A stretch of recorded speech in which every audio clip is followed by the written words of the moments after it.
I got some important information for y'all. There's no better place to win cash while watching sports than PrizePicks. Football season is here and basketball season is here, so there's absolutely no better time to join. It's super easy to use. To create a lineup, all you got to do, select a few player stats, pick more or less.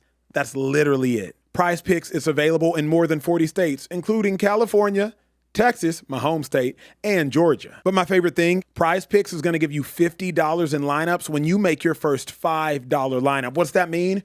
Win or lose, you get $50 in lineups for free. Just download the app and use promo code SpeakEasy today. $5 gets you $50 in lineups. PrizePicks. It's good to be right. Hey.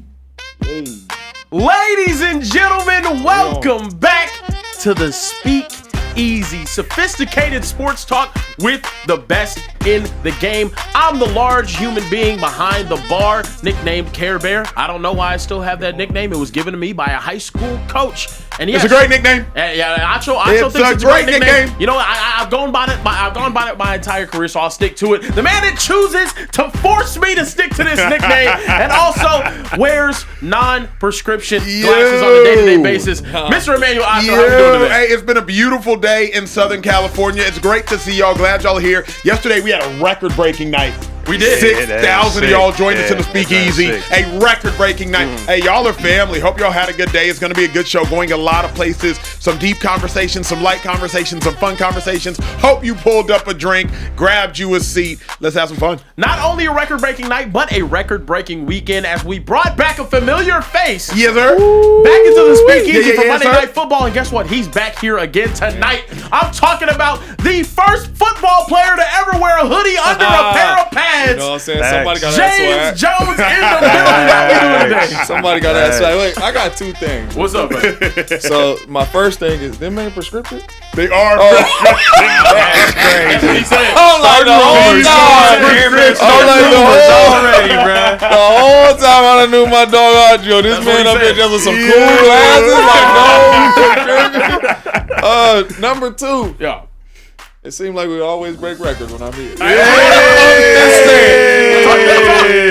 I'm just saying, you know what I'm saying? Also, a part of the record-breaking night, except he wasn't, he was off camera, but we're bringing him back today. Let's go. Social Trey in the building. He is going to be tasked with putting out some clips for you guys on social and also interacting with the chat and seeing with the super chats that you guys send in there. So, hey, guys, you're watching right now. Hit that like button, hit the bell button to be notified when we're going live next, and subscribe to the channel. Drop those super chats, and we're going to respond to them on the show tonight.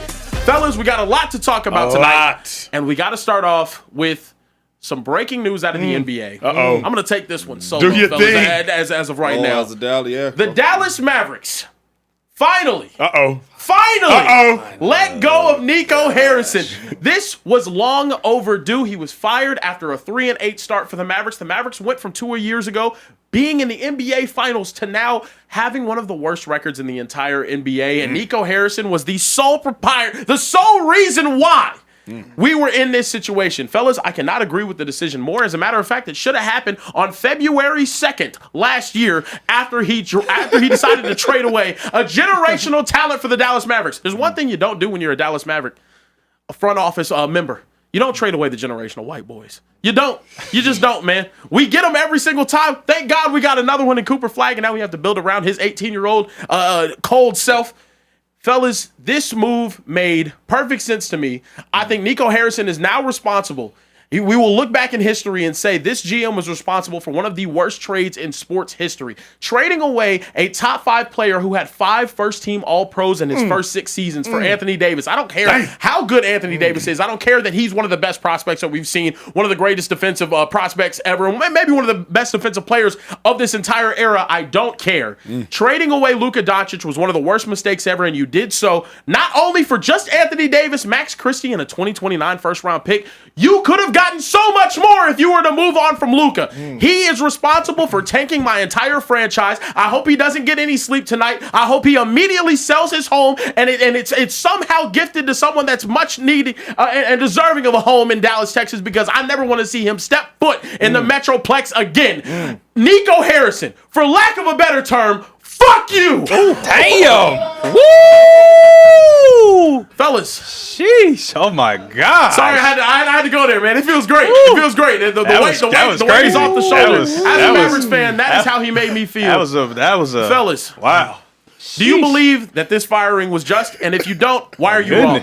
God. Should we woosah before we get here? Should we woosah before we get kicked off right here? I'm sorry. My Goodness. I had to let that one out. God, I'm sorry. I had to. What a way to kick off the speakeasy, baby. Welcome to the show. How many Luka jerseys you got? A lot. Let me say this, though, bro. I can't disagree with Care Bear more on the firing of Nico Harrison. Nico Harrison's idiotic for making the decision, but who's more idiotic is the Dumont family and the Mavericks ownership group. Because how can you allow a general manager to make a decision that you're willing to fire him less than 365 days later for? That's what's actually idiotic. Everybody blaming Nico Harrison, but Harrison is here today, gone tomorrow. The owners of the Mavericks are going to be there for the next decade, 2 decades, 3 decades plus. So to me, this was an ownership blunder. This was an ownership error. You cannot allow a general manager who you can dispose of so easily to discard the face of the franchise. The Mavericks are Luka Doncic's team. They were, not Nico Harrison's team. So to me, this has much more to do with the ownership of the Dallas Mavericks than it ever had to do with Nico Harrison, because if Nico Harrison was that disposable, then how can he simultaneously have that much authority as to get rid of Luka Doncic? Let that sink in. Someone who's as disposable as Nico Harrison can't simultaneously carry enough decision-making power as getting rid of Luka Doncic, who is maybe one of the most talented Dallas Mavericks, maybe the most talented Maverick ever. Dirk Nowitzki is the greatest Maverick ever, but Luka Doncic is the most talented Maverick ever. If Nico has that kind of power, he can't be that disposable. Shame on Mavericks ownership. Wow. Now, that's well said, because I agree with that, because Nico had to talk to some people before he just said, Luka, you got to go, right? You got to talk to somebody in the building. I'm assuming he talked to the ownership. Obviously, you probably talked to the head coach. But my thing is why are you waiting until now? If you were going to fire Nico, I'm with Acho. As an ownership, number one, you don't let him make the decision to trade Luka. Number two, what did you think the Mavericks was going to be? No Kyrie Irving. No Anthony Davis. A young Cooper Flag coming into the league. How many games did we really think they was going to do? So this is a move that you did. Now you look stupid because you like, man, why did we let this man trade Luka? And then we're firing him this early in the season because he's not winning without 2 of his best players on the basketball court. So I blame this on the ownership too as well. I blame this on Jason Kidd as well too, because you could have came in there and told them people no, and I don't know if you did or not, but I wouldn't have let this dude make this decision. And ownership, there's no way you came into this season thinking it was going to be different, especially to start this season off without 2 of your best players. I hear where both of you guys are coming from. Acho, I do agree with you to a certain extent. I believe when Mark Cuban made the decision to sell his majority stake in his team to ownership that really doesn't know shit about basketball. Correct. They don't know anything about basketball. Correct. Patrick Dumont being a decision maker for my team doesn't make me sleep well at night. It keeps me up at night. I also think I agree with that. I also think on the other side, that's why this trade was so bad whenever we talk about the injuries. Kyrie Irving, for as good as Kyrie Irving has been since being a Dallas Maverick, he has not played in more than 60 basketball games in an NBA season since 2018-2019. As a matter of fact, you decided to make him your lead guy, the primary ball handler and lead scorer for your team, your number one offensive option. What happened last time he was the number one option for a contender? We saw it didn't work out in Boston. Yeah, it didn't. Right now, you're trying to make him do that later on in his career. He's older. Now, obviously, having that injury sucks. You can't control the fact that he had his first torn ACL of his entire career. But also, he had more usage than any other player in the NBA because you traded away the best player on the team. He had to be used that much to be able to fight for a playoff spot. And guess what? You get injuries out of that. Anthony Day-to-Day Davis. We called him that for years and years and years. You trade for you trade for a 30-year-old. And you have another 35-year-old on your team, and you're asking them to go win now. Sorry. It was a bad strategy in the first place. The West is extremely deep. You know how you win NBA championships? By having superstars and building around them. The same way that you did in 2024 when you first got here, Nico Harrison. It doesn't make sense. But here's my thing is you have to allow Nico Harrison to at least see this trade through healthy. That is where I'm at. You feel me, Jay? That's where I'm at. Least, like, you can't fire him this soon. We need to see a Cooper Flagg plus an Anthony Davis plus a Kyrie Irving plus a Klay Thompson. You have to allow him to see this trade through healthy. To fire him right now is absolutely idiotic. Realistically speaking, you're making Nico Harrison the scapegoat for a decision that you okayed, Dumont. Mavericks ownership, y'all are making Nico Harrison the scapegoat. Why ain't nobody looking at y'all? You have to at least allow Anthony Davis to see the whole thing through. You have to allow him to see the whole thing through. Furthermore, is the trade completely idiotic on a business level? Absolutely, beyond the shadow of a doubt. On a basketball level, not enough people have given credence to the thought behind the trade. On a basketball level, Luka Doncic's lack of defense is what kept the Dallas Mavericks from winning a championship. Luka Doncic's incredible offense is what got the Dallas Mavericks to a championship. Luka Doncic's lack of defense is in part what inhibits the Lakers from going far in the playoffs last year. Because Luka plus LeBron plus Austin Reeves all on the court at the same time, can't nobody play defense in the backcourt. So at the end of the day, Luka is the greatest of blessings, but there is a small curse there too. And I think Nico Harrison's realizing defense wins championships. The Thunder know that. Defense wins championships. The Celtics learned that. Defense wins championships. So as Nico Harrison was assessing the NBA and saying, wait a second, the Celtics have defense. We need defense. Anthony Davis was one of the best two-way players of the last 10 years when he's healthy. The trade got way too much backlash, but I understand the backlash because of Luka. From a sales perspective, you can't make the decision. Yeah, to me, though, this is one of the biggest throw me under the buses we've seen in the movie. Yeah. Wow. Break that down. Strictly because of what you're just saying. You had to walk up to the ownership and say, this is my plan. Yeah. And they had to say, you know what? That's not a bad plan. And then we're 12 games into this season and you're saying you're fired? Yeah, that don't make sense. It don't make sense. I didn't come up here and say, hey, I just dealt Luka, y'all. You know what I'm saying? Like, I'm just coming up here and letting y'all know. You know what I'm saying? Like, you guys knew his vision and his plan, and you knew this was part of his plan. So now it's like, okay, the season didn't start the way we thought it was going to start. Listen, we throwing him under the bus because you know what? We got to take some of this attention off our basketball team being so bad and put it on somebody else. And I think that's what they are doing right now because there's no way you do not let him at least finish this season. Who knows what may happen this season, but there's no way you let him deal Luka and have a plan, get this draft pick in Cooper Flagg, and not let him finish the season to see what his real plan was, and y'all agreed to his plan. Yeah, I agree. I also got to say, I agree with everything that y'all two are saying. Kieran and I have gone back and forth all day. The only thing I want to say is that this is not the worst trade, not even in the NBA of all time. There's a man by the name of Shai Gilgeous-Alexander that the Clippers traded for Paul George, Gallinari, and 7 picks over like the next 8 years after he was traded. Oh my goodness. That man is now a league MVP, Sheesh. the favorite to win it again, Yeah. an NBA champion, Yikes. and also the favorite to win that again. Dang. So this is in no shape, form, or fashion the worst trade in sports history, let alone NBA. At the time, nobody would have. You wouldn't even. I could walk down the street with a legion full of basketball fans, and they would not have been able to tell you Shai Gilgeous-Alexander is. Obviously, he turned into a crazy good player. We're talking about trading a dude who's averaging right now 37, 9, and 9. Jesus. That's tough. 37, 9. And we can talk all you want about defense. 37, Who's going to score the basketball in the most offensively efficient league that we've ever had? Luka Doncic does that. Yeah. Luka Doncic beat Shai Gilgeous-Alexander. Did he win in an a playoff MVP? Series. Has he won an MVP? He should have won MVP. He was 34, 9, and 9. Has he won an NBA title? No. It's not the worst trade in history. I'm sorry. Nah, let's look at teams. What's his playoff record against Shai Gilgeous-Alexander? Okay. Undefeated. I'm sorry. He was the best player on the floor in that series. I'll say this, though, too. I brought up this tweet, and this adds more to my point about Nico Harrison. Yes, it is early in the season.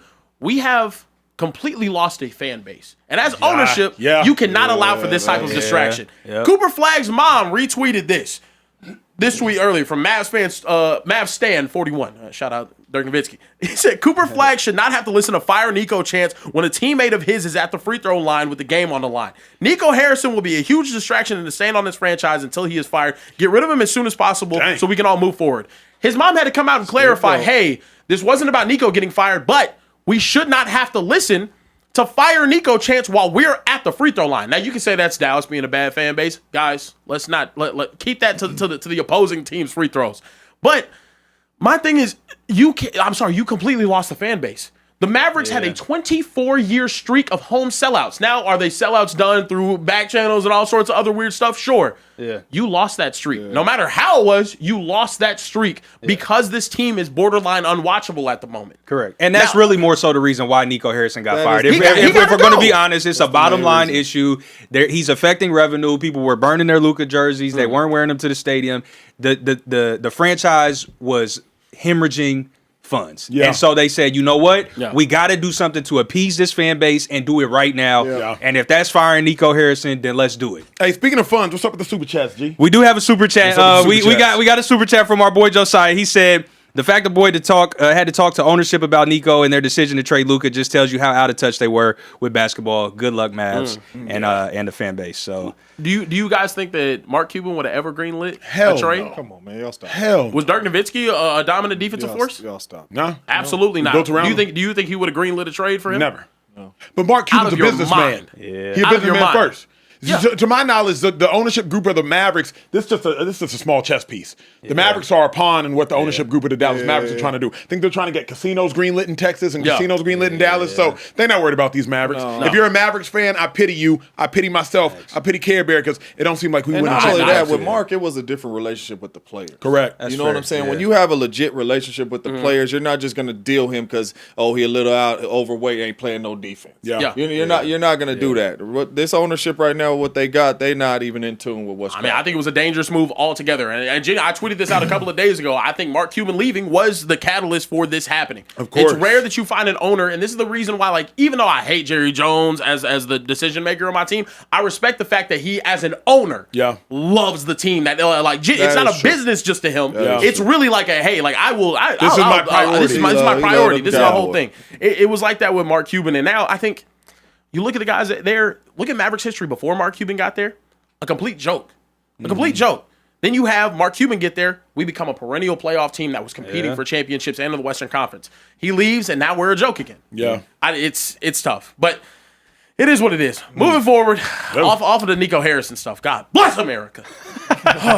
Anyway, we got to talk about the Eagles cornerback, Jaire Alexander, now has informed the team that he is going to be taking a step away from football to focus on himself right now, physically and mentally. They acquired him from Baltimore. He has not played this season. Fellas, I wanted to get you guys' thoughts on everything going on right now with Jaire Alexander. James, you know him personally. I believe you texted him just hours ago to see if he'd want to come in and express his thoughts. He might chime in a matter of moments. But James, I want you to sound off first. Yeah, man, it's tough. You got a 28-year-old all-pro corner who played the game with a whole lot of passion, whole lot of energy, and it's tough for me to see him walk away from the game. I know he dealt with some injuries, but to be honest with you, you know what I mean? Acho, you taught me this, man. Check on your friends. You be on me about going to the doctor and all that 24/7. To be honest with you, man, I just hope his mental is cool. I know everybody's going to jump to the football and everybody going to jump to him 28 years old and walking away from the game. But I really just hope my dog's mental is good. Yeah. I hope he's, at peace with his decision walking away from this game because this is a game that we all love, that we grew up playing as a little kid. Jaire was phenomenal at his position, made a whole lot of money and all that. So to walk away from the game right now, I don't know if it has too much to do with football, and I hope and pray that everything is good with his mentals and off the field. I really do. I got a lot to say. We'll stay here for a while. Glad y'all are here. This might be the most important conversation we have today. We do not talk enough about how grueling sports are, both physically and obviously mentally. We expect football players, all athletes, to just come out and be gladiators, but at the end of the day, you not only have to tend to your physical being, James, you know this, you also got to tend to your mental being. You know how hard it is for Jaire Alexander. 18 groin injury, 19 groin injury, 2020 concussion, 22 he had another groin injury and a shoulder injury, 2023 he missed games due to the back injury, and then 2024 he has a PCL injury. You know how hard it is waking up every day, stepping on the football field, not being able to be your full self, stepping onto the football field, not being able to fully open up and sprint, stepping onto the football field, not being able to cut without pain, going to sleep every night with knee pain, waking up every morning with knee pain. Like, being a professional athlete, and yes, we are compensated incredibly well, but being a professional athlete, it takes a toll not only on your physicals, but on your mentals. James, I didn't realize I was depressed until 2015. And the only time I would suggest in this life that I've ever been depressed, it was retroactively. I had been cut again by the Philadelphia Eagles. Y'all know this. They cut me 5 times by the age of 25. I'm cut by the Philadelphia Eagles, and Kieran, I'm no longer with my boys every day in the locker room. I'm no longer at One Novacare Way. I'm working out by myself. We've joked about it, but I'm working out by myself in this like abandoned grass lot right below the Rocky Steps. I am trying to figure out, that's a true story. I'm trying to figure out like how I'm going to get my workouts in.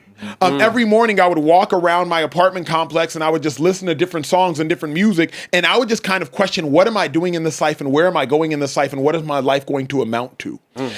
Playing in the NFL is not just about the physical. Playing in the NFL is also about the mental. Like waking up choosing to participate in a combat sport each and every day takes a toll on you. And then more than anything, waking up in pain takes a toll on you every single day. And for the most part, you're just a chess piece to them owners. You're just a chess piece to them general managers. They don't necessarily care about you, the person. They don't care about you. They only care about you, the player. So to me, James, when I think about this Jaire Alexander situation, hopefully he's just taking a beat. But before I even say what it means to the Philadelphia Eagles, I'm reminded of the Marshawn Kneeland situation. Right, Marshawn Kneeland going through so much mentally, and then tragically he ends his own life. We just saw that less than 7 days ago. Like these players are under a lot of scrutiny. James, add to that the gasoline of social media. Add to that the gasoline of everybody having access to an all-22 and having opinion on your performance, even though they don't necessarily know what you're required to do. Add to that the rigors of the emotional toll of everybody having an opinion on your performance. Jay, it's hard, bro. It's very hard, and I think it's even another key piece that you're dealing with everything off the field. Yeah.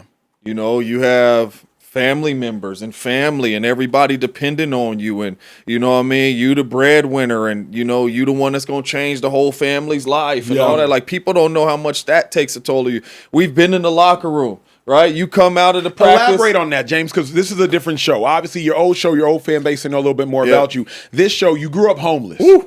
Yeah. So elaborate on having to be the breadwinner. Elaborate on growing up homeless. Elaborate on the pressures and the rigors you face of San Jose State, 3rd-round pick, Super Bowl champ. Wait, what in the world? Elaborate on those rigors. Yeah, so the first 15 years of my life, I grew up homeless. I seen it all. I done slept under bridges. I done slept on park benches. I done been in and out of homeless shelters, you know, for the first 15 years of my life. So when I made it to the National Football League, it was, I got to help my grandma. I got to help my uncles. I got to help my nephews. I got to help my cousins. Everybody depended on me for everything. Anything that went on, we going to call Jay. Anything that went on. So when I would check my phone after practice, it never was, dang, man, we seen you tore your PCL. You good? It was, I need this. I need that. I need that. I just had a bad practice. I just had a bad game. You talking about people watching the all-22. I just had a bad game. And then you're getting all this stuff off the field as well. Like, people don't understand what that does to you mentally. Yeah. And then not only that, like you're saying, you waking up every morning, your back hurts, your knees hurt, all this hurts. And you got to go out there and say, well, shoot, man, I got to go out here because they need this and they need that. And that takes a toll on you mentally. And to be honest with you, I think that's why a lot of people don't walk away from the game. You know what I mean? Because they are still trying to be able to chase that and have to do that, even though they can't do it. You know, so when guys, especially at a young age like Jaire, walks away from the game, you really, really worry about his mental, because it's like, man, we grow up as babies playing this game, man. We love the game of football. That's why we sitting up here talking about it now. That's why certain topics we passionate about now, because we love the game of football. Shoot, you know what I mean? I know we sitting up here, but if somebody say, Acho, man, one more down, man, you probably be like, I got one more for you. Yeah. You know, like, we love the game. So with him, man, I just really hope mentally, man, he's all good, because beyond the football field, man, you know, it takes a toll. I'll also elaborate, like, people don't realize, and I hope y'all, we're letting y'all into the real in the Speakeasy tonight, is the reality of the NFL is it's not just the pressure you feel from within. It's the pressure you feel from the loved ones, and it's the exterior pressure that you feel. Trey, I looked this up one time, G, and it's the reason that it's harder to breathe at altitude is because the pressure from outside is greater than the pressure that lies within the lungs. That's why it's so hard to breathe at altitude. That's also why it's so hard to survive in the NFL. When I got cut those times in the NFL, I wasn't so much worried about me. I was like, dang, my brother playing for the Arizona Cardinals, he got 7.5 sacks as a rookie, like second most at the time of all rookies. And I'm over here getting cut day after day. What my parents going to think? What mom gonna think? What pop's gonna think? Now my brother got to call me and, hey man, so you good, bro? Meanwhile, you just got another sack on Drew Brees, and I'm over here getting these pity "are you good" calls. I was an All-American at Texas. Acho, pull your weight. The hell you doing? You know why you embarrassing the family name? You know what I'm saying? Like you letting everybody down. That's a crazy standard to hold So, yourself to. but it's a realistic, a realistic standard. That's something I don't even think most people would think of. No, but it's real. Like, so when I'm getting cut in the league, I'm not thinking, oh, it's me. I'm like, man, when they find out I got cut, and then your whole family check on you. And then when your family check on you, it make you feel even worse. Because now they remind you that you just got cut. So you wish you could just get cut and hide. Y'all got to remember, bro, Jaire Alexander was a healthy scratch several times in Baltimore. You know how embarrassing that is? He was a all-pro 3 years ago. Best cornerback in football, one of them. One of them, a top 3 cornerback in football. And now at 28, you're a healthy scratch, meaning the Baltimore Ravens are looking at their roster and saying, though you're healthy, we don't even want to play you. Imagine going from being perceived as the best in your position, the best in the world at what you do, to now you're a healthy scratch. Jaire's about to go play the Packers. Eagles left him in Philly. You know what that does to your mentals? You know what that does to your heart? You trying to go get your lick back. And the current team you're on is like, nah, don't even show. So to me, like, I'm so glad we're having this conversation because people just read, oh, maybe his knee's not right now. What NFL players go through, and Jay, you know this as good, if not better than me. I got cut so many times. People don't realize what NFL players go through. And then you got to read the articles. Man, Acho was no good anyway. And then you got to read the tweets and people in the comments who didn't even make it to high school football at a high level talking about you sorry, you suck. And you internalize that.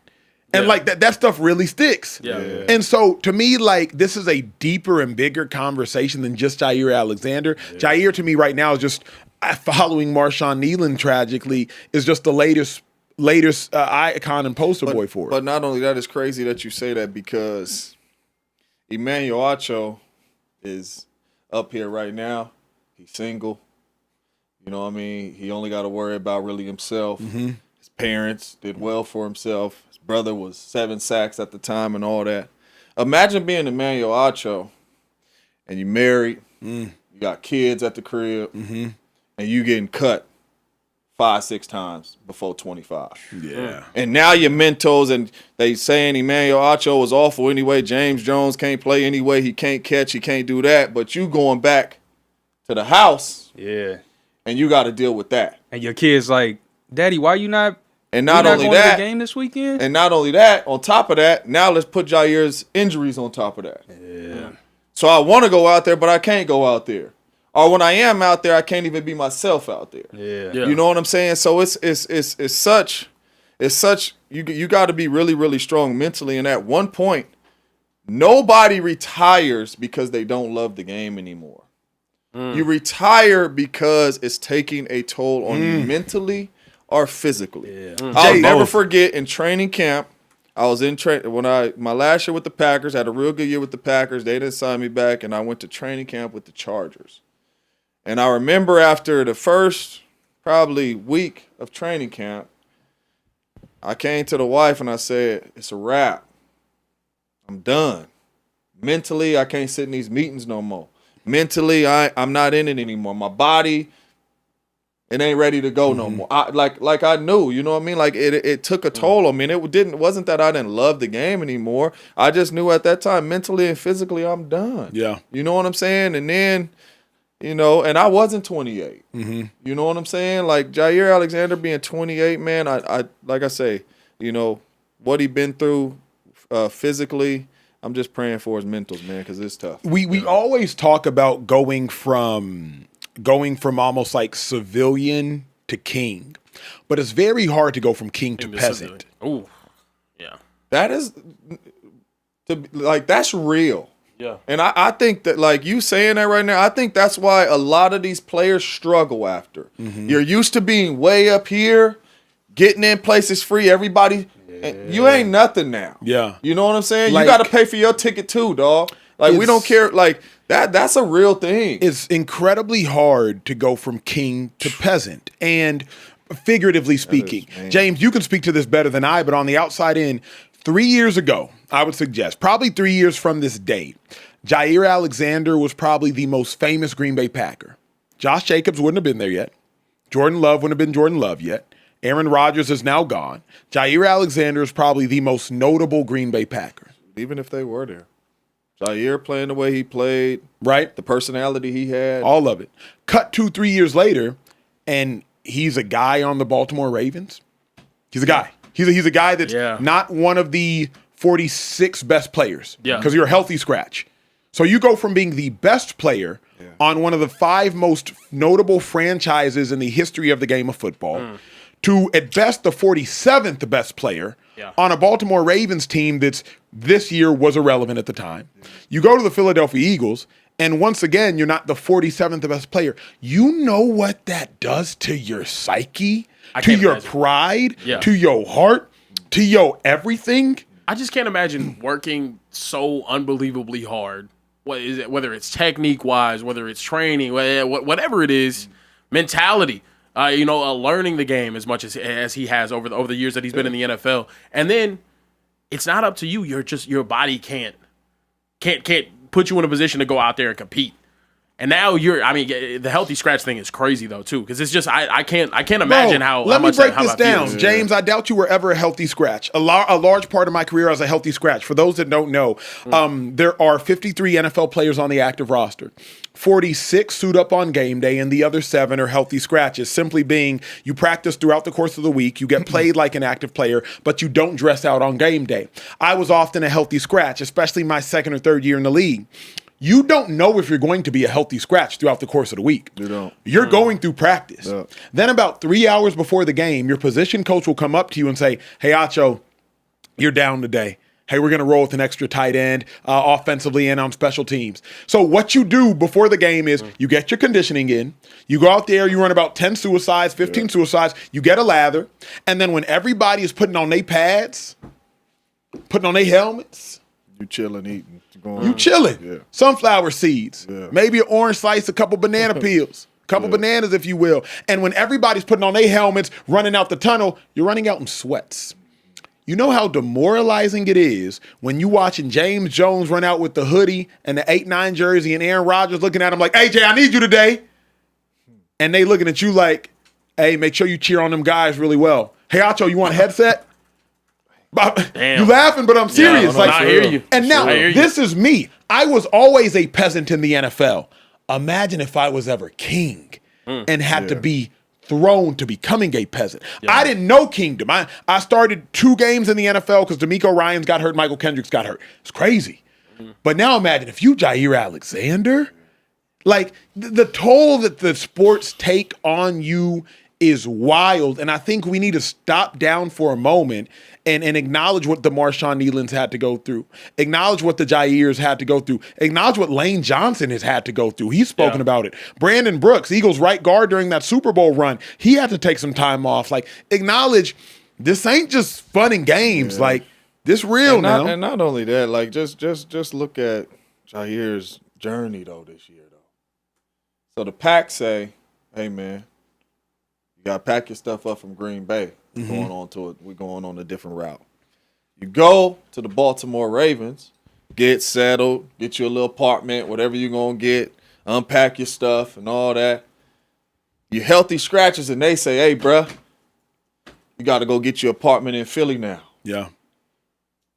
Like that's 3 teams in a year. You know what I'm saying? On top of you dealing with all these injuries and dealing with what you dealing with, that's 3 teams in a year. And that stuff is real. Everything Acho said is real, man. I mean, obviously it used to be young receivers or even young people in your position group that they walking into the game and they like, man, I hope I'm up today. You know what I'm saying? So, like, you're right. If you're a superstar player and you've been an all-pro player in this league and then all of a sudden you like, dang, am I up today? You know what I mean? Or I'm in a Baltimore Ravens uniform today and I'm in an Eagles uniform tomorrow. That takes a lot of toll. I'm not surprised at this at all. You know, that he pulled the trigger, you know. Let me I pray and hope mentally. He's good with I his want to make this decision. an inclusive conversation. Social trade. What's Yeah. the chat saying? Does the chat have anything they want? Yeah. Chat's got some really good discourse going on right now. Our guy Josiah said, I told that mental hurts for real. As a child, I lost my confidence while playing basketball. I went from being good to bad because I heard teammates tell me I suck because I missed a shot. So I can just imagine as a pro athlete how that mental can mess someone up, and honestly haven't been the same since. We also got another one from C-Web. He said, I'm a sports psychologist, so please don't think I'm insensitive, but this is not for everybody. I respect anyone who says this is too much. Interesting that I have advised 3 NFL players to walk away and they didn't, and all of my NBA players did. There's something deeper here, which I think, James, kind of speaks to like what you were saying about, that love of the game for football is, man, it runs deep. And I know, the same can be said about NBA players, but you kind of have to be maniacal to play football and boot up every day. It's such an aggressive and barbaric sport that, like, to me, it makes sense that it's easier to be like, you know what, I'm gonna throw my sneaks over the power line. Let me chime in on that. It's a couple things. I remember sitting in my locker. It's a true story. Sitting in my locker in the league, and I would go down my locker mates and be like, "Hey, how much would somebody have to offer you a year to retire?" Damn. And the consensus number was typically $800,000. Like, how much would somebody have to give you annually to retire? NBA money, number one, is guaranteed. And I think more importantly than that, you can still scratch your basketball itch because you can go hoop at UCLA pickup games. Yeah. You can go hoop at Rucker Park. Yeah. You can go hoop in the backyard you're not putting on no pads and hitting people. When you hang up the cleats, you are 37U? never, ever playing again. And turkey trots and Thanksgiving games pale in comparison to actually doing it playing for real. Yeah.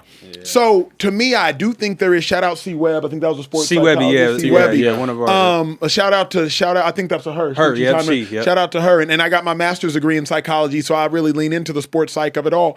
So I think there's really something there. I don't want to keep us here too long anymore. But not only that, though, really Jay. quick, though, because you probably went up to some of them teammates and they say, I don't need no money.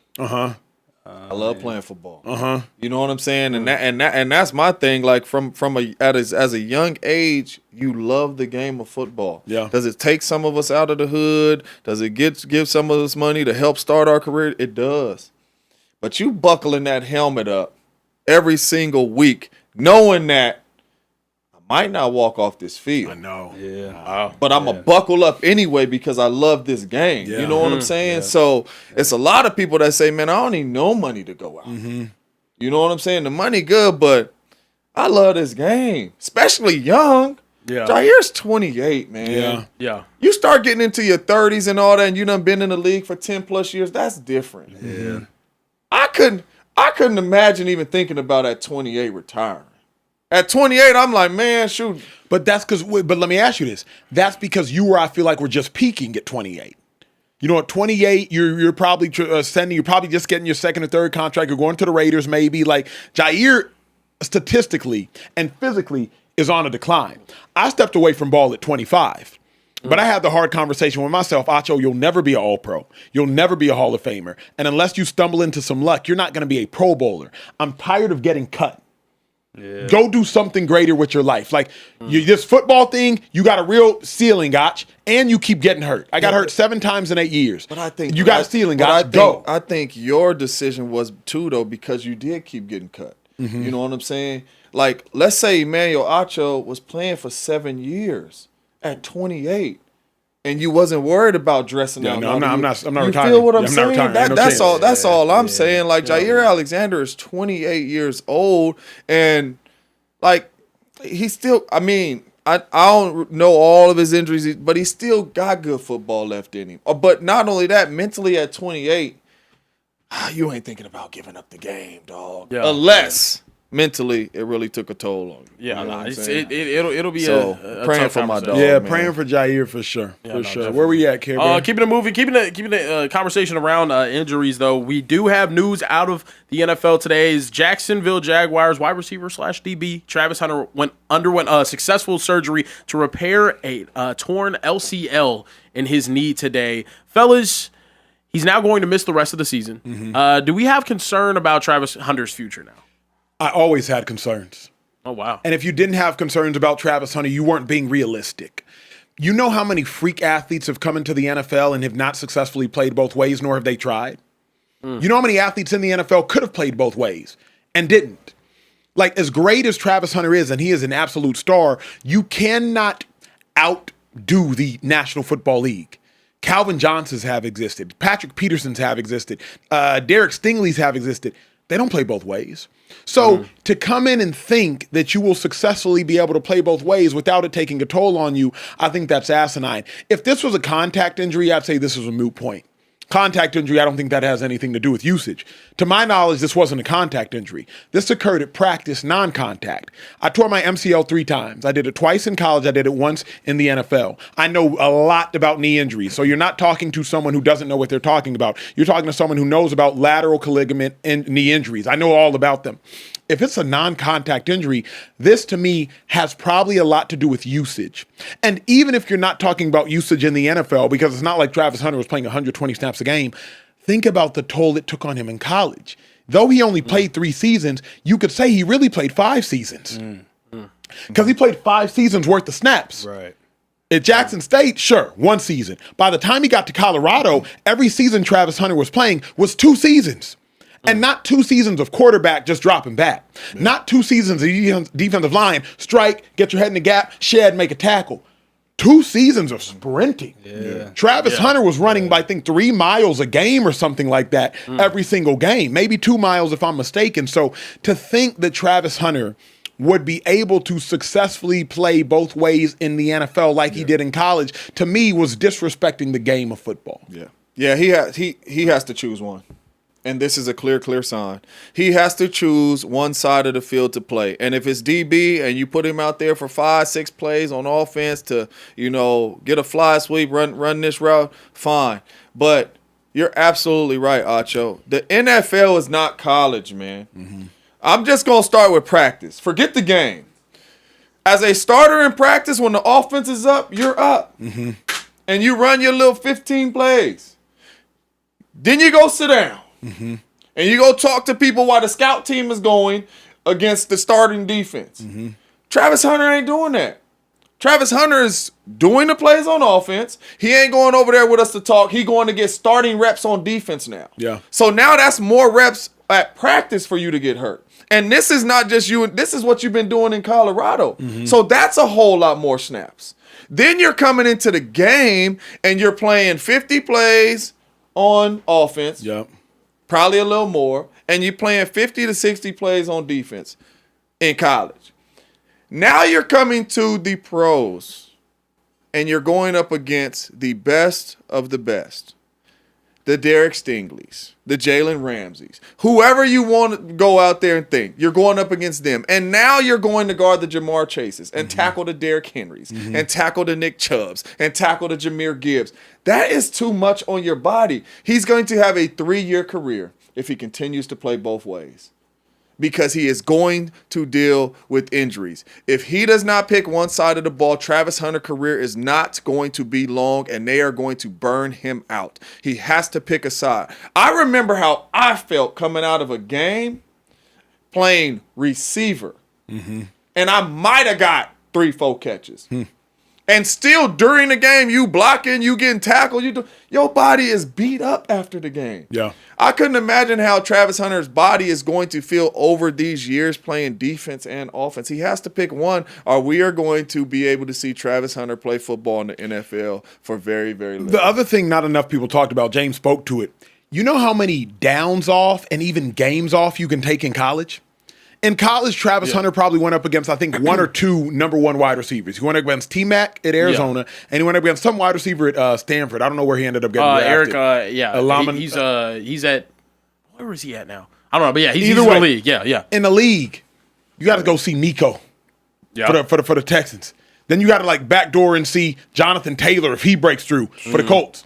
And then in the AFC, like you said, Jamar Chases, DK Metcalfs, all of those monsters, you don't get downs off and snaps off. So I think about it like this. It might have been coincidence that Travis Hunter got hurt. It might have been correlation, or it might have been causation. That's how I always ask myself. Coincidence, causation, correlation. But regardless, he got hurt. And he got hurt non-contact. It's an overusage injury. And it's a long injury, bruh. Yeah. 6 months? Yeah. Bro, we're halfway through the NFL season.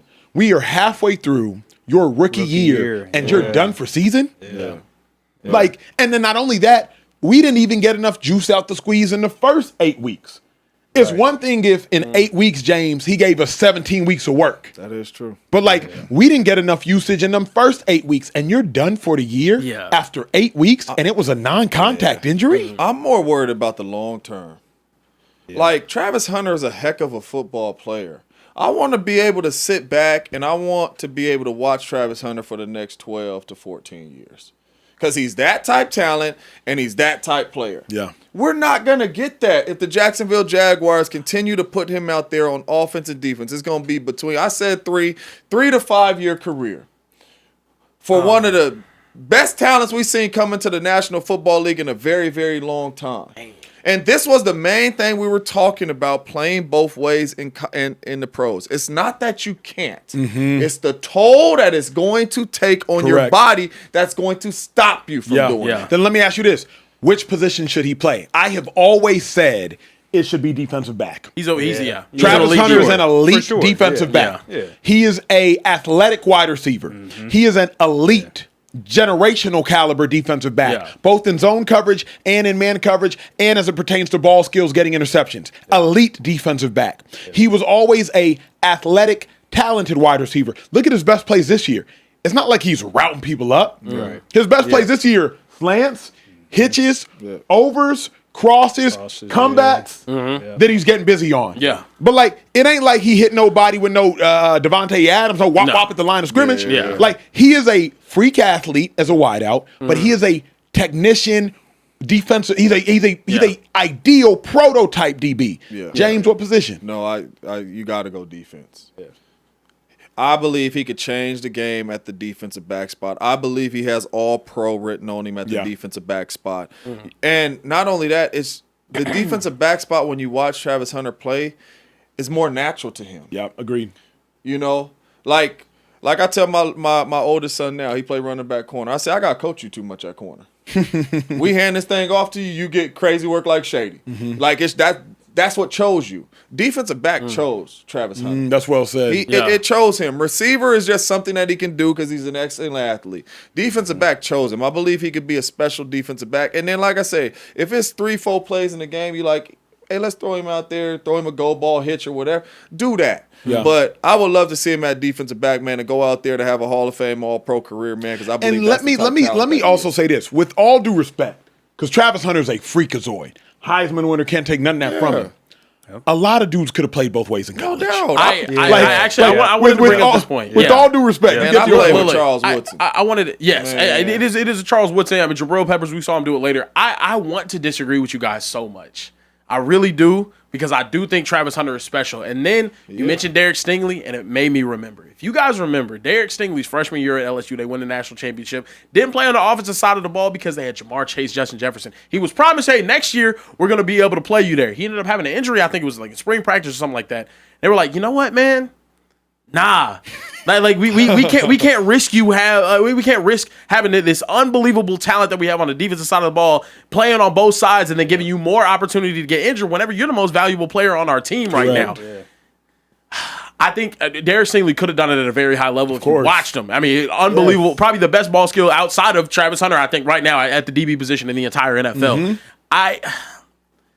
It's tough because I saw there was a comment earlier about this though too. Travis Hunter's had a history, whether you believe it or not, of missing some games with injury, right? He ended up he missed a couple, I think, at Jackson State with an injury. He missed a couple at Colorado after he got hit in the ribs against Colorado State. He missed some, I think. I don't think he missed. I think he missed like a half or something last year against UCF. I think it was what it was. I think now, like you said, I still want to see him play on both sides of the ball because I do think he is that special. I do think he has a crazy God-given ability to make plays happen.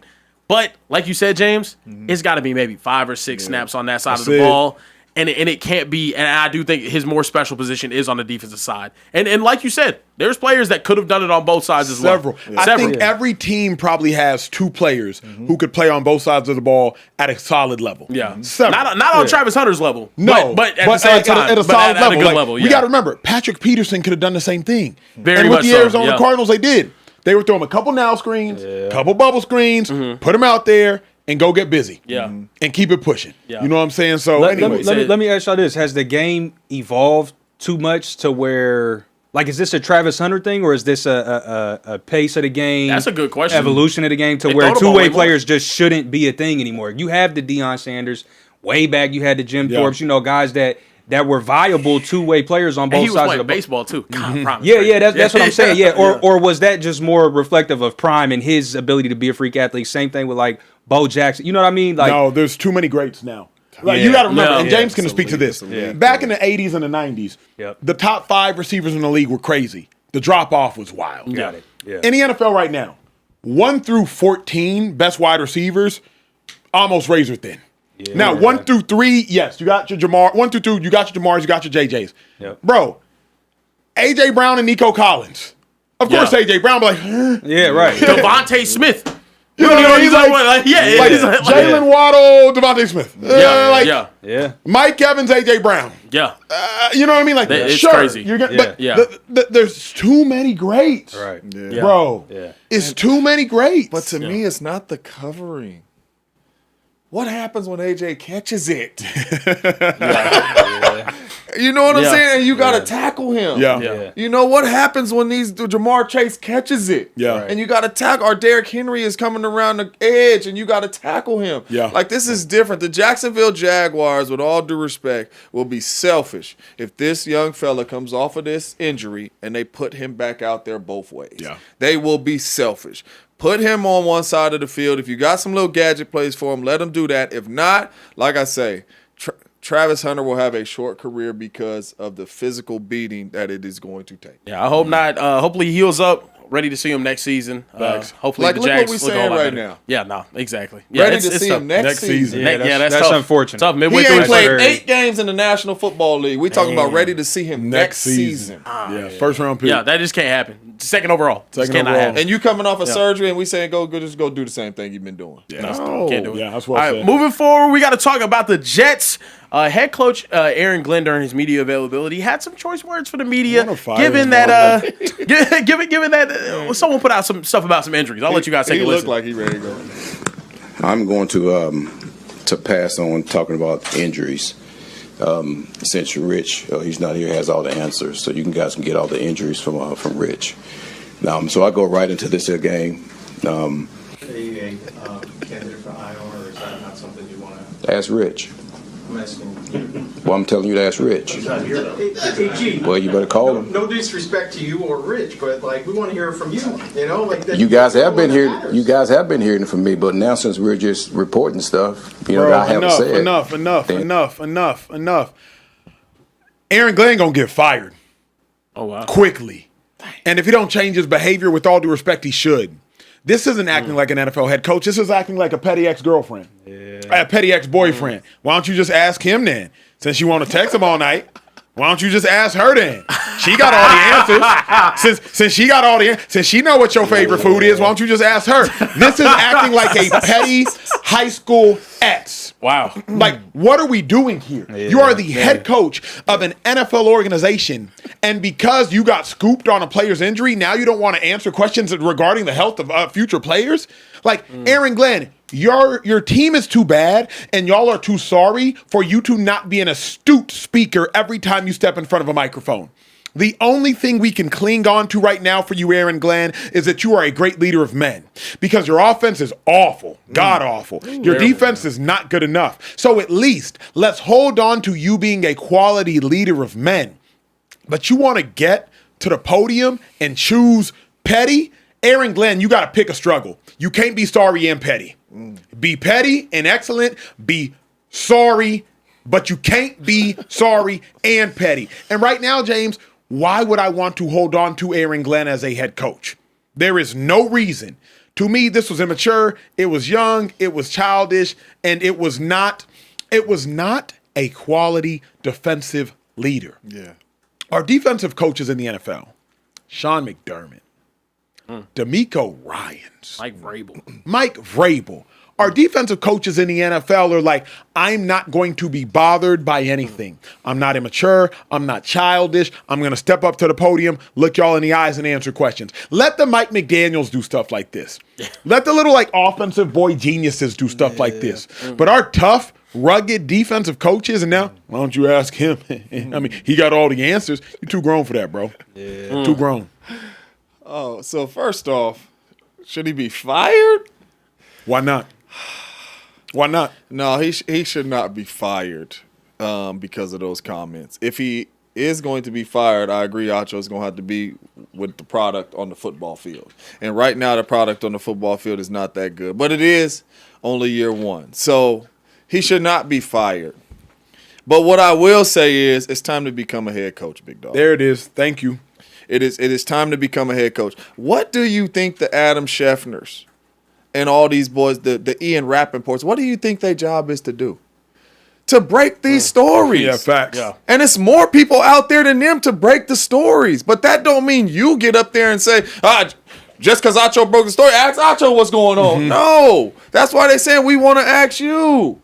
You know what I'm saying? Like, you got to be up there, man, and be professional and be a head coach. And I'm not saying you ain't got to have your personality and all that and do it the way you want to do it. But these is the media members asking you about injuries on your team. Yeah. They might not even follow bruh. Yeah.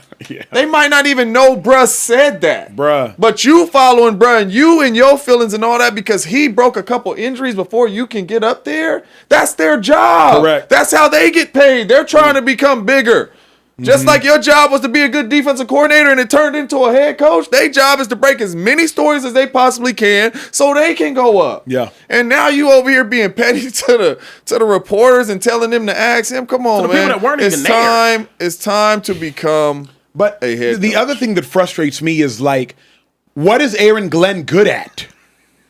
I'm I'm trying to figure out. Yeah, no, we got a super chat. That's my fault. Yeah, We don't get to the super chat. But what is Aaron Glenn good at? Offense is 25th, but he's a defensive head coach. Defense is 26th. Okay, maybe you're a great leader of men. Yeah. But then you get to the podium and you choose petty. To me, James, even when Dan Campbell and the Lions sucked, at least you knew he was a leader and they were building. Yeah. But at this point, I'm trying to figure out what he good at. Trey, what the super chat, G? So Care Bear's favorite super chatter and our most recent winner of the $1,000 giveaway in We this got money to give away now. 214 Mr. DFW dropped a $20 super chat saying Aaron Glenn out here giving damn answers in the press conference. And then he also goes on to say, what up, James Jones? Please bless us with more appearances. Love you, bro. Don't gas James head up no more, y'all. He already came in, kicked off the show like we break records when I'm breaking records. Don't gas his head up no more, man. Man. To answer your question about Aaron Glenn, though, I think it's tough. Year one, he's 9 games into the season and they blew the team up. Like that's tough for a first year head coach. I do think his play on it, and they won a game after that. Regardless, I mean, I understand it was against the Browns, but it's a win in the NFL. I think he's starting to actually fix some of the issues that they had earlier on in the season, but I think, like you said, it's him becoming a head coach. He has to learn how to be a head coach. Yes. You know the old adage, you don't become a real coach until you get fired. Maybe that's what it takes, but I also think he's got to go through the ups and downs, the rigors, how to handle the media and whatnot. I'm not a fan of the pettiness, but also at the same time, I don't think he deserves to get fired because of it. Yes, they're terrible, but I don't think he deserves to get fired. He has no saving grace. You should be fired because your offense had -6 net passing yards at halftime. Yeah. That's why you should be fired. And you should be fired because as bad as your offense is, your defense is worse. Yeah. You're 26 in points defensively. And then you get to the podium and you choose petty. Yeah. Like, to me, there's just Aaron. I'm honestly disappointed in Aaron Glenn, in large part, number one, because y'all know we root for brothers, especially when they head coach. He feeling good. He off a win though. Yeah, but we got number one. We got to give him some time to turn this thing around. Yeah, that's true. But my only thing is with him is you are a head coach, and usually when you're a head coach, your team takes on that identity. Correct. Your team takes on your personality. So if you're standing up at the and to me, I think it's just a lot of red flags. Mm-hmm. To me, it starts with flying Aaron Rodgers out there just to tell him that you don't want him. Correct. That's like, come on, man. You could have called me and told me that. Mm-hmm. You know what I'm saying? And not fly me out here. And then you get up here and you acting like other people can't do their job. And you're acting petty and going out here saying, ask him and do this. Like, at one point, you got to stand up there and you got to be a head coach. Well, so let me ask you. I got 2 questions, if y'all don't mind. How would y'all have answered this? Leaking of the injury or whatever. If y'all were in Aaron Glenn's position, I want y'all to answer that. How you would if you were asked that question. But then also, like, as former players, do you not want to see your coach defending you in a way like this could be seen as like protecting me as a player, or like not letting it was leaked that I was injured? Maybe I didn't want people to know, but he it could be seen as like going up there and having his back. To me, this is something young Shador Sanders would have done and got criticized for. Yeah, it's something young Shador would have done, and then we would have been on Shador's head like, Shador, give us quarterback speak. Yeah. This is the same, like, this is an immature response that we would have criticized Shador for. Yeah. Let's keep that same energy. That's number one. Yeah. And then number 2, if you got an issue, go address it with Rich privately. Hey, man, I don't appreciate it. Or have your PR team do it. You got, as a head There's coach. so many resources. Bro, and you know how many more important things you have to deal with? I don't even want to talk about it. But not only that, this is not the first time this happened to a head coach. Correct. Right. Yeah. These are it is people's job to break injuries and get the story first. Yeah, that's fair. Yep. And it's your job as a coach to get up there and say, hey, man, if anything, I would have answered it if he messed up. Mm-hmm. Hey, listen. Hey, Acho, hey, that's not his injury. Yep. All right, you're reporting bad stuff. Mm-hmm. Boom, this is his injury. You know what I'm saying? But if he's coming out there, whoever the guy is reporting this stuff, that's his job to report that stuff. Yeah. And it's your job as a coach to say, yeah, man, hey, we're going to deal with it at practice. When the injury report come out, y'all know who on the injury report. You ain't got to be super petty like that. Right. Sure, we seen the most pettiest head coach get up there and Bill Belichick. Next question. Not say nothing. You know what I'm saying? You ain't got to address it like that. When the injury report come out, you guys will see who's on the injury report. No more, no less. Caper, where we at, G? Keeping it moving, another coach was at the podium this week. Mike Tomlin was asked if he has any long-term concerns when it comes to 40-year-old Aaron Rodgers. So I'll let you guys take a listen. I'm not going to chalk it up to an off night, but there are no long-term concerns. I'm just not going to allow your words to be my words. That's all. Well, then how would you describe Aaron's? Sunday night was what it was, but I have no long-term reservations about his ability to play the position and play the position at a high level for us. Fellas, is Aaron Rodgers still in the category of elite? Hell no. Let me beat James to the punch before James' emotions start speaking. He start talking with his heart. It's facts over feelings in the Speakeasy. It's not that Aaron Rodgers' mind is no longer elite. It's that Aaron Rodgers' body doesn't want to allow him to do what it takes to be elite in the NFL. In the NFL, you got to stand in the pocket and be willing to take a hit. We're going to talk about Drake Maye momentarily and why Drake Maye is currently elite. Drake Maye is currently elite for the reasons Aaron Rodgers isn't. In the NFL, your body cannot betray you. Y'all know what it says. The mind is willing, but the flesh is weak. Aaron Rodgers' mind is absolutely willing. It's the flesh that's keeping Aaron Rodgers away from being elite. I don't even know if James will be able to disagree with me. Aaron Rodgers be rolling left, and because he sees a defender, he just shortchanges the ball. Back in the day, Rodgers would have made somebody miss or stood in, took the hit, and delivered a strike. It's not about Aaron Rodgers' mental. It's about his body is getting older, and he no longer is capable of taking those hits. He knows he's not capable of taking those hits. He cussed out his own teammate for dragging him to the ground for celebrating a touchdown pass 2 games ago. Remember his offensive line? I think it was Broderick Jones. Old, man. That's some old people. Like, get off him with man. Like, hell are you doing? His offensive lineman, he was dragged him to the ground, and he cussed out his own lineman because Aaron Rodgers realizes, I could have gotten hurt that. Young Aaron Rodgers, James, would have got up, looked at Bakhtiari, tapped him on the helmet, hugged him, and said, hell yeah. Old Aaron Rodgers is like, did you just take... Nah, it's impossible for him to be elite still, Jay. I played with elite Aaron Rodgers. You did. It's just facts. You played against elite Aaron Rodgers. I did. Busted your ass. You've seen elite Aaron Rodgers. You've witnessed 4-time MVP, Super Bowl champion, Aaron Rodgers. Yeah, facts. This is a crazy question, Acho. Uh-oh. Does he look like that man I just said? And that is my dog. Yeah. Brother from another mother. No doubt. Aaron Rodgers is just out here playing good football. And when I say good football is because some games are good. Some games are like we just seen with the Chargers that are bad and a struggle. Aaron Rodgers will always be able to throw the football with the best of them at 57 years old. But just like Emmanuel Acho is saying, the elite Aaron Rodgers make people miss on a dime in the pocket, get outside the pocket, making special throws, any throw, off one foot, sidearm, back foot. It does not matter. Aaron was elite making those throws. When you watch this Aaron Rodgers right now, Aaron Rodgers is a good quarterback in the National Football League. Elite Aaron Rodgers is the guy that I played with. Yeah. And I don't see that guy right now. The hard part for me, go ahead. You go. No, I was gonna say I think this doesn't get talked about enough. I want you guys to close your eyes and I want you to take this journey with me. Go ahead. Close your eyes, take this journey with me. Yes, sir. I want you to imagine one of the greatest quarterbacks of all time that we've ever seen, right? I want you to imagine he leaves the franchise he's been with since the start of his NFL career, and then he goes to New York, right? He goes to this new team, the Jets. Jets have a little bit of hope because their defense has been nice. They have some pieces around him. He runs out to his first game. He's holding that American flag. He goes out there, first drive. His Achilles pops at 38 years old. Now I want you to imagine that 38-year-old has to come back. He misses that entire season. Comes back the next year. The next year, it's just not looking the same. Yeah, don't look. And then the year afterwards, he goes to a new team, a team that people think he might be able to rekindle some things now in his 40s. 2 years off of a torn Achilles at 38 years old. Now I want you to open your eyes and take a look at the image on the screen.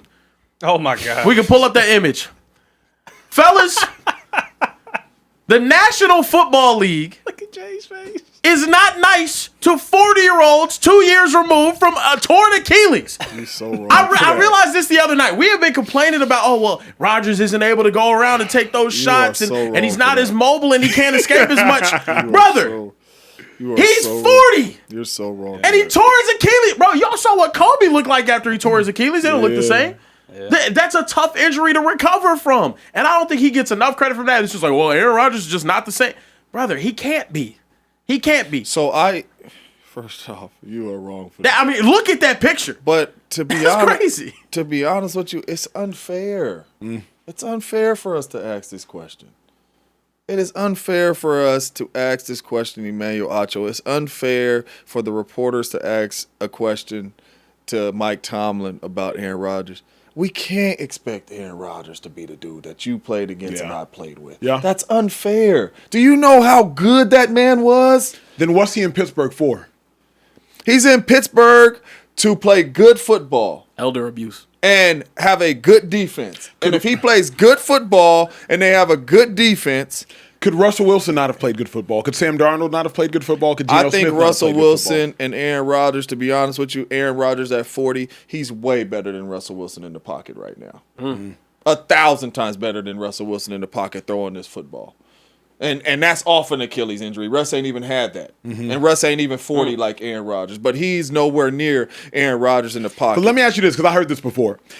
Did Mike Tomlin get caught up making a decision some of y'all get caught up making? Seeing his high school crush on Facebook. Damn. Wow. And now she got 3 kids.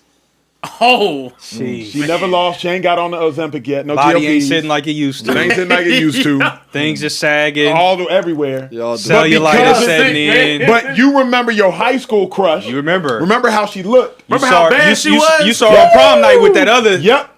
And because you never got with her then, now you're like, trying now to I got my rekindle opportunity. that old. So you slide in the Facebook DMs.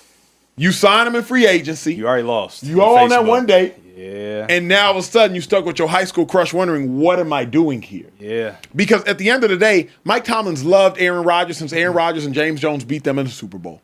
He's loved Aaron Rodgers. Yeah. He always wanted to date Aaron Rodgers, figuratively speaking, in the NFL sense. And he got the opportunity to. Seen him on Facebook. Status says single. Yeah. Said free agent. Yeah. Let me get him up to the Berg. And now all of a sudden you see. Poked them on Facebook. Poked him on the Facebook poke. Poked them. And now you say, wait a second. Oh, you old. You don't even walk the same. You don't even look the same. You don't even talk the same. Yeah. But you stuck there at dinner. Yeah. And you got to pay for the whole meal. And they ordered 2 drinks. Two in LA. Two in LA in this economy. Can't guzzle them by yourself. What's she order? What's she order for dinner? I think this is. You got the filet? And the Branzino. Oh no! Oh my God! Oh no, man. So I think this is Yeah, what that brother's starving. I think this is what Tomlin dealt with. Tomlin dealt with everything you just said, Acho. Okay. Right? He dealt with everything you just said, and he was ready to leave the X until he realized the other two he had wasn't better than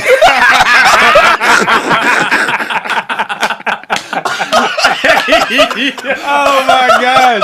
Hey, that's a fair point. That's a fair point. Hey, he Tom- like, Tom- hey, he like hey, the other two I had ain't Yeah. even better than her Hey, right man. now with 3 kids. Yeah. With all this, he said, you know what, man, I'm just gonna circle the block. Yeah. I gotta man. go get back with her, man. You know what I'm Oh, saying? man. Because Aaron Hey, is the that's best something else. option. That's something else. Look, here in the Speakeasy, we like talking about football, but we also like learning some things. It's time Oh, it's Teach 'em for Tuesdays? everybody's favorite segment. Yes, we're Let's officially go. naming it. It's Teach 'em Tuesdays. Teach 'em Tuesdays. Acho, we saw you posted something about Drake Maye. Teach 'em Tuesdays. We go ahead and roll that clip. We want to go Drake ahead. Maye's top in most MVP ballots because he has a superpower. It's poise in the midst of pressure. A dude is barreling down his chest right now, and he throws an absolute perfect go ball to Mac Hollins. Hollins. Mac Hollins, not a future Hall of Famer, to Mac Hollins, Mac a beast of a Hollins, special James. teams player. Poise in the midst of absolute pressure. Stunned.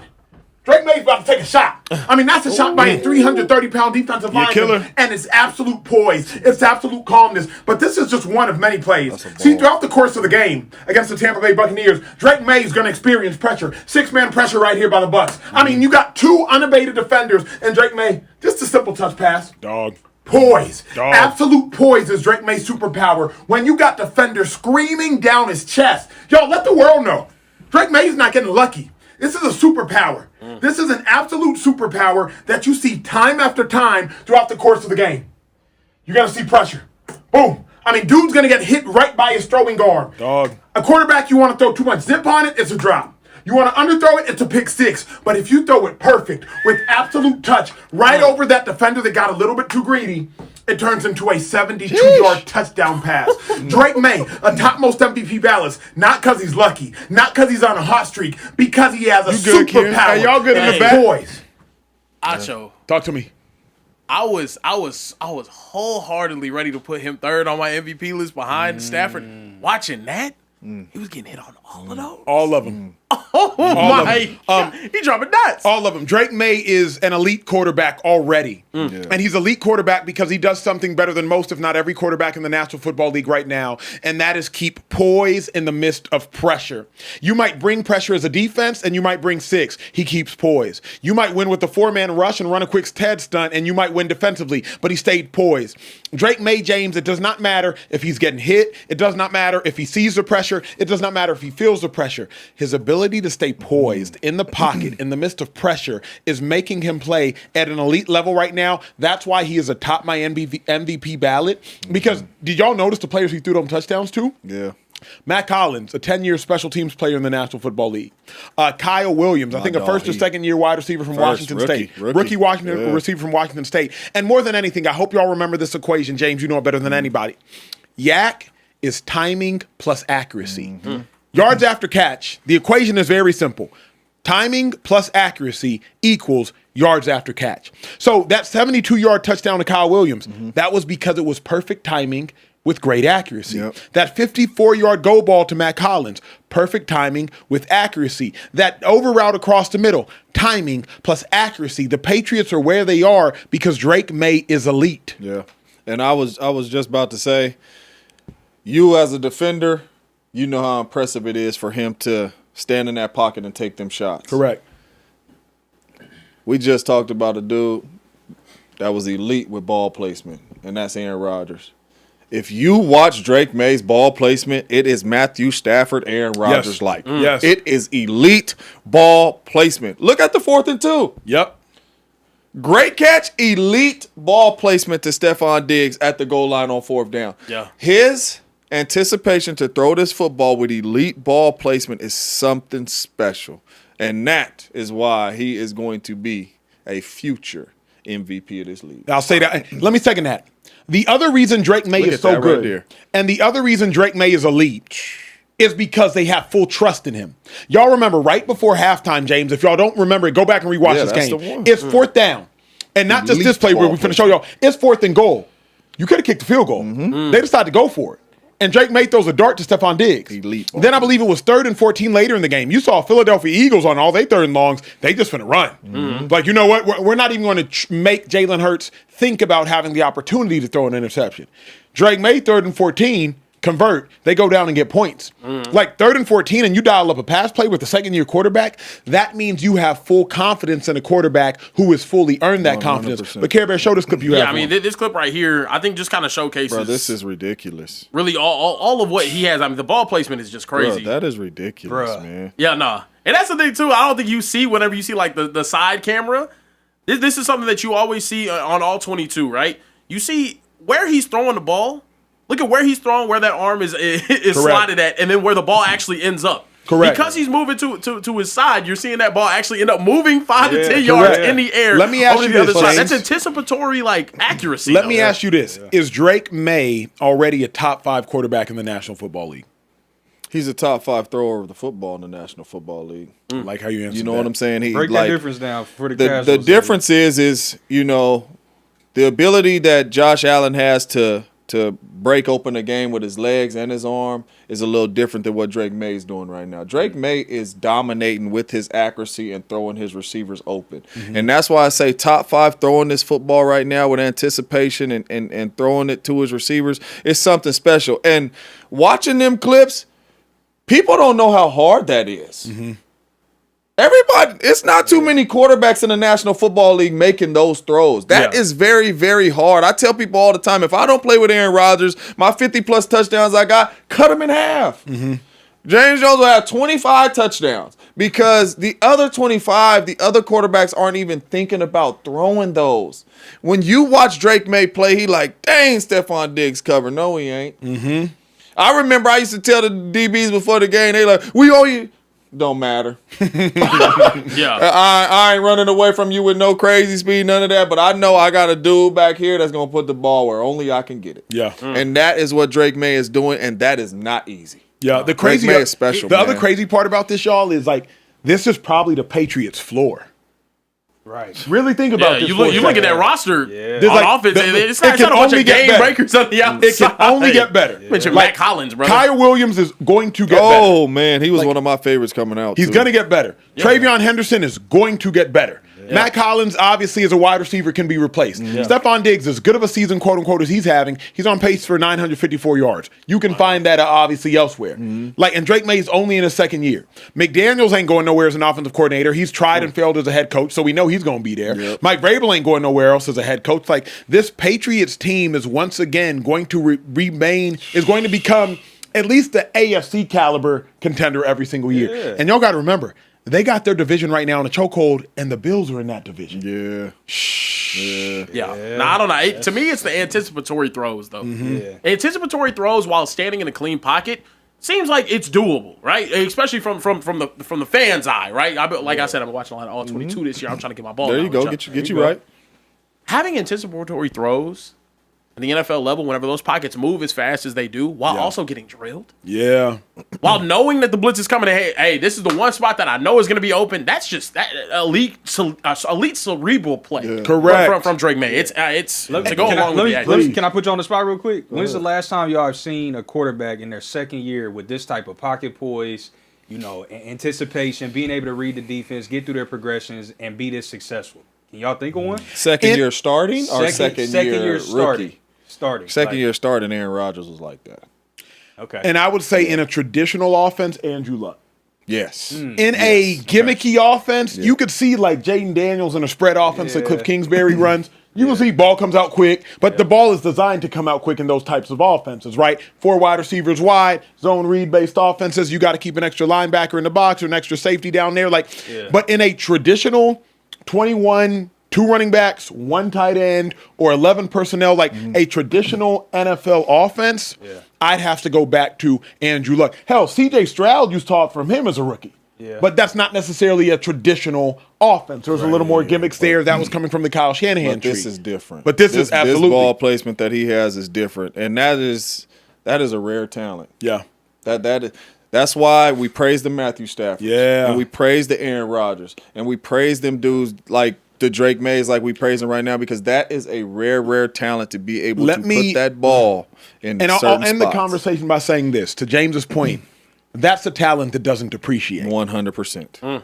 Track with me? That talent doesn't depreciate. The running ability, it'll depreciate. You know what I mean? Like a offensive gimmick system, well, that offensive coordinator can leave. Yeah. Like, so then your statistics will depreciate. Yep. Yeah. You're playing off timing and off script, like we see with Aaron Rodgers now. That can depreciate. Yeah. But your cerebral aspect and your ability to put the ball where you want to put the ball, that's an ability that doesn't depreciate. That's why Matthew Stafford has 21 touchdowns and no interceptions in the last 6 weeks. Mike Leach, very popular, one of the godfathers of the air raid offense in college football. He said, hey, look, I recruit well at all these small schools, not because I'm getting a bunch of elite quarterbacks that have all these traits.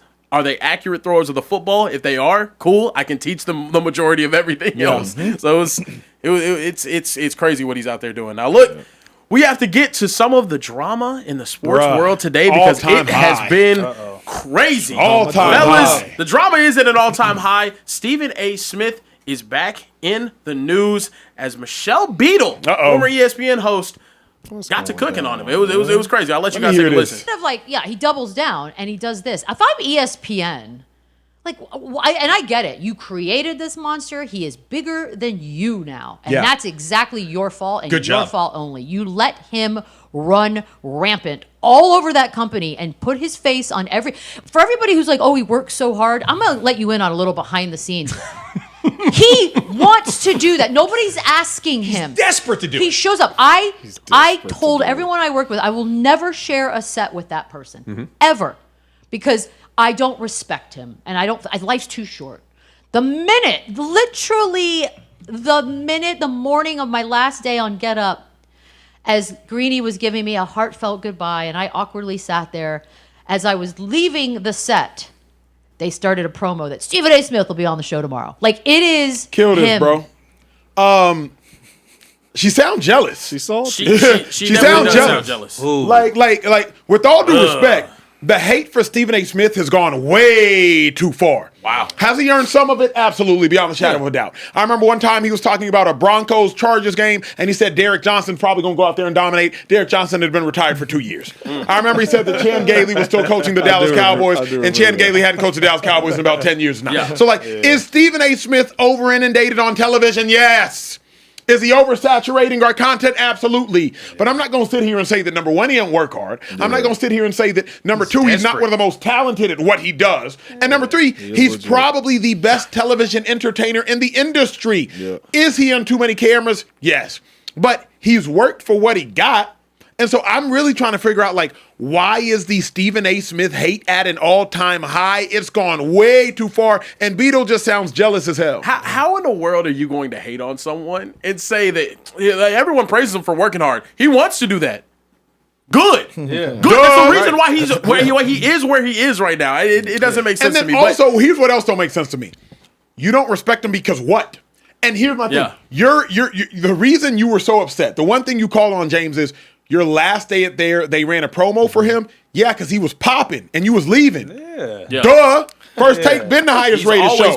I was on First Take and I was on Get Up. First Take used to run laps around Get Up, and it still trumps Get Up from a numbers perspective. Of course they finna run a promo for the dude that's popping. Right. You know what I'm saying? It just sounds salty. This reminds me of Chris Brown. What Chris Brown say?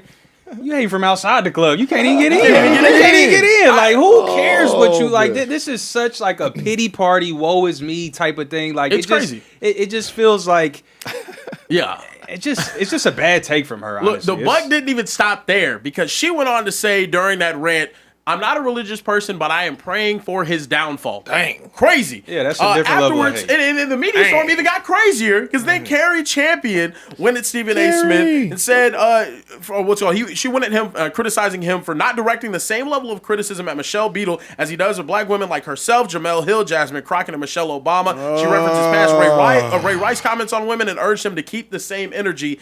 And then finally, after all of this craziness went on, we finally had Stephen A. Smith respond. What'd he And I got say? the video right here. I'll What'd let you he guys take a say? listen. My comments are strictly directed at this woman, who I will remind y'all I have not said a word about in over 11 years. I've never spoken about her. Do y'all know why? I don't know her. You would think there's some beef that's been going on and has been pervasive throughout the industry for years. What? It's all because of her. I have never said more than hello or goodbye to her in the initial stages, and we was at one event for ESPN in 2013 or whatever it was. He said, I don't know her. Not only that, he would then have a response to Carrie Champion as well, and said that she should be ashamed of herself for going at him with that. Fellas, it does look. You know me. You know, I've been in the sports media world for 5 years. I looked up to Stephen A. Smith. I had a very bad interaction with Stephen A. Smith, and he's not one of my favorites now because of that. But also at the same time, this is getting unbelievably out of hand. Yeah. What are we like? You literally just seem jealous. Yeah. You literally just seem like you're upset because maybe your career trajectory has not gone in the same way as his. Correct. It does not make sense. Here's what I learned, bro, in being in the sports industry. Don't nobody ever really shoot down. Stephen A. don't talk about Michelle Beadle. Because he ain't got no reason to talk about Michelle Beadle. Yeah. Right. Michelle Beadle not popping no more. Yeah. She used to be popping. Michelle Beadle was the most talented in the industry in what she did. She not popping no more. Yeah. Carrie not popping no more. So why Stephen A. gonna talk about it? Carrie not popping no more? Yeah. For you know what I mean? Like people don't shoot down. Yeah. People only shoot up.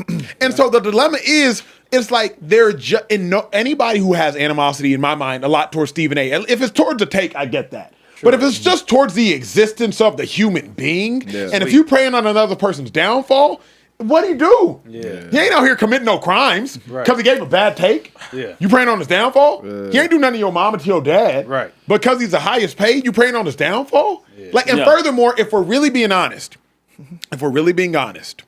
Stephen A. got higher than you did without the head start. If we're just being honest. If we're talking about Michelle Beadle and Stephen A. Smith, on it. Y'all were both in the television industry. Sports Nation was huge. And he had a more successful TV career, and he didn't have the familial head start. So I'm not going to hate on a man who got further than you got in the same industry as you were in and didn't have the advantage that you had. Yep. So how am I going to hate on that man? Yeah. I mean, to me, though, and I don't know the whole ins and outs of the story, but it has to be something else to it. Because you cannot just I can't give it that, James. You can't hold on real quick though. You cannot just be this jealous of a man and you wishing on his downfall because they on your last day they say here comes Stephen A. Smith. I don't think Michelle Beadle ever been cut before.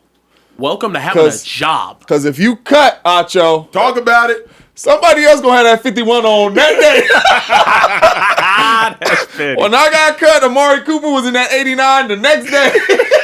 Like it happens. Yeah. I'm not wishing on no downfall for Amari Cooper. Yeah. I want Amari Cooper to go out there and ball and be a baller. That's just life. You know what I'm saying? It kills me when people sit up here and say, man, Stephen A. Smith wants to be on. Who don't? Correct. Yeah. Who don't? He trying to make money for his family. He trying to be on everything. He want to be on all this type of stuff so his name could get bigger. Who don't? And you work your tail off for that. So I absolutely don't understand her praying on his downfall, you know. And then with Carrie, like, does it matter if he come at her?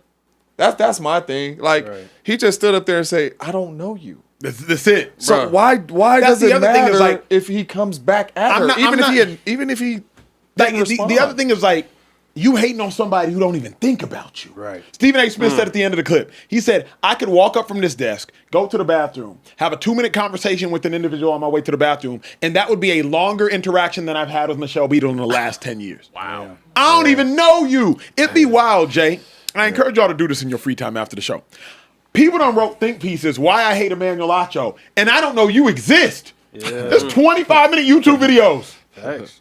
On why I hate Emmanuel Acho, and I'm like, bro, what you hate me for? What you do to the people, man? And it's like, Like they're not even Stephen A's not wasting a second of his time thinking about you, and you just shooting at him. So to me, if you got an issue with the Stephen A. Smith take, I get it. Have an issue with a take. You can disagree with the take all you want, but you can't disagree with somebody who works hard as hell. Right. You can't disagree with somebody who tries to place themselves in more industries and gain more real estate in the sports world. And more than anything, you talking about a dude that like barely really hooped, I think, at Winston-Salem and has ascended into becoming one of the biggest voices and one of the biggest networks in all of America. Shut up hating, bro. No, I just think when you look at what she said, and then also one, praying for the downfall is crazy, but then also going back and saying that, oh, well, during this the level of entitlement you have to have as a person to even bring that up. Did you expect the whole network to shut down for a day after you left? Cry because you left. Do you expect them to cry?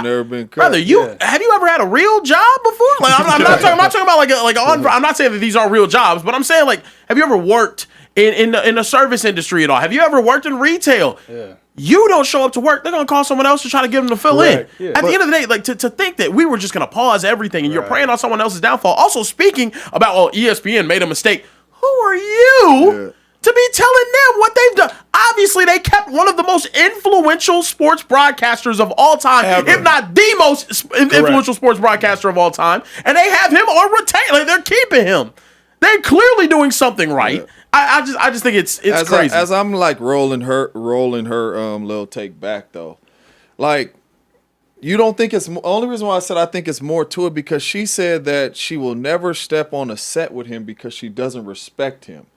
So if Stephen A is saying there's got to be something I've had more of an interaction walking to the bathroom talking to somebody, and for her to say she don't want to work with him because she don't respect him, how do those that don't match up? I don't know you. I haven't had a conversation with you, but you don't respect me and don't want to work with me. How did we get here? She told us though. She told us what her issue was, and it was a lot of nothing. The reason I say it's not more to the story, James, is because if there was, she would have spoken on it. The level of disdain and hate that she had for him, she would have for sure. If it was something nefarious where he backdoored her and cut her out of the show, or was the reason she had to step away, or if it was some Me Too type of stuff, if it was anything, right? But I'm because it didn't happen. But here's my thing: just flat out hating. If it was this, because in 2014 during the Ray Rice domestic violence dispute, people said that Stephen A. Smith, his words were implying that sometimes women can be to blame for domestic violence.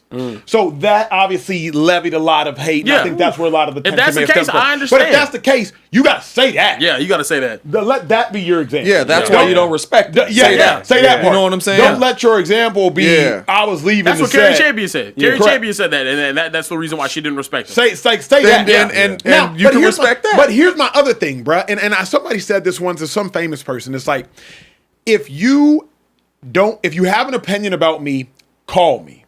And if you don't have my number, you don't know me well enough to have such a violent opinion about me. Yeah.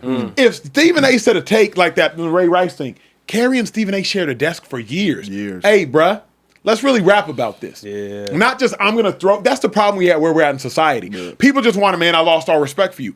No, pick up the phone, call them, see what they meant, see what they actually were trying to say. I tell people all the time, yo, call me, check me. I made some comments, whether it be about Sha'Carri Richardson, about Angel Reese, about anybody in between, Shador Sanders, Deion Sanders, call me. Yeah. But now I done lost all respect for you. Then you didn't really have any in the first place. Yeah. Right. And if you ain't got my number, then you don't know me well enough to respect me or disrespect me. Yeah. But like to me, like it's childish, it's petty, and this was just dumb. Yeah. I think it was pretty dumb. Like I said, I don't know. Trey, we got any super chats before we get up out of here? Super chat's been a little bit on the lighter side. My dad popped in with one talking about Atos tripping. Jonathan Taylor has carried the Colts and made that. I'm not sure, Pops, if you watching the old episode or you just came into the show late. Jonathan Taylor. We not on the Colts at all. Drake Maye stuff. I don't know. Maybe that's the MVP talk. But yeah. Maybe it was the Drake Maye conversation. He just came in a little bit late. I love you, Dad. Pops, my dog. But that was it. The old episode. Yeah, I don't know if you on the old POD. And then came to the live, I'm not sure what happened, but I love you. I wouldn't be here without you, man. I appreciate you. Our boy Josiah got on him after. He said, bro, we are not talking about the Colts right now. Take it easy on my Pops, though. Don't do too much. Shout out to Social Troy, man. But yeah, that's it. That's all I got for the super chat. Oh, man. All right. Well, look, ladies and gentlemen, it is now time for us to close up the bar. We got to get up out of here. Yo. If you're watching, make sure you hit that like button, hit that bell button to be notified when we're going live next, and hit the subscribe button as well.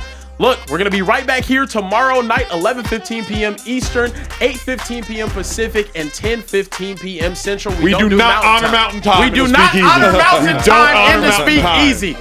Not a real place. Look, we will see you guys tomorrow night. For Care Bear Kieran, for James Jones, Emmanuel Acho, Social Trey, and everyone in the back. Make some noise in the back. Hey! We will see you guys next time right here in the Speakeasy.